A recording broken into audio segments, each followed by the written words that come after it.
the eyes of a cheetah. And we were able to learn a lot about how they utilize the landscape in these bush encroached areas.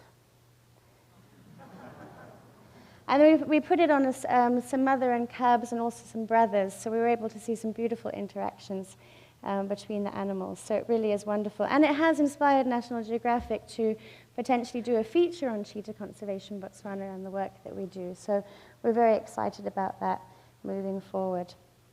So as you know, obviously I've demonstrated the importance of farmlands and outside protected areas for cheetah conservation.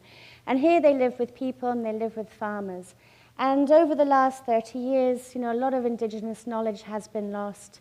People don't know the difference often between cheetahs and leopards. They don't know the intricacies of the behaviors of different predators.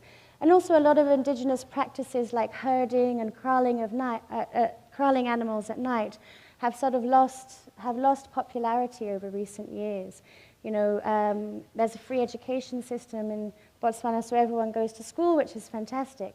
But it means that people aren't learning those indigenous practices that they used to utilize. The younger people of the community used to herd the goats and sheep, and the older people used to herd the cows, and now no one's herding anymore.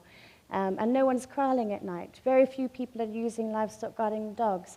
And all of these techniques are really effective in reducing conflict. So we do a lot of site visits to communities where we talk to people about their conflict levels, what are their problems, and we give them recommendations on how they could potentially improve their livestock management practices to reduce their conflict and live together with predators. We explain that predators are opportunistic. They don't look for the livestock to eat it. They're just going for an easy meal. There's plenty of wild prey out there in Botswana for the carnivores to go for. So if you care for your livestock and keep it protected, you can live together and you can coexist. And this is very possible. And we have a lot of great materials that we give out to the farming community. One benefit of the education program is everyone can read. So we can hand out a lot of literature which can be really beneficial. We do a lot of community workshops as well, where we drive out to particular communities and we do one-day workshops, and we basically talk about effective kraal designs, how to train livestock guarding dogs, information on disease management, the benefits of having calving and breeding seasons, and the very useful tools that farmers and farming communities can utilize in order to be able to coexist with carnivore species.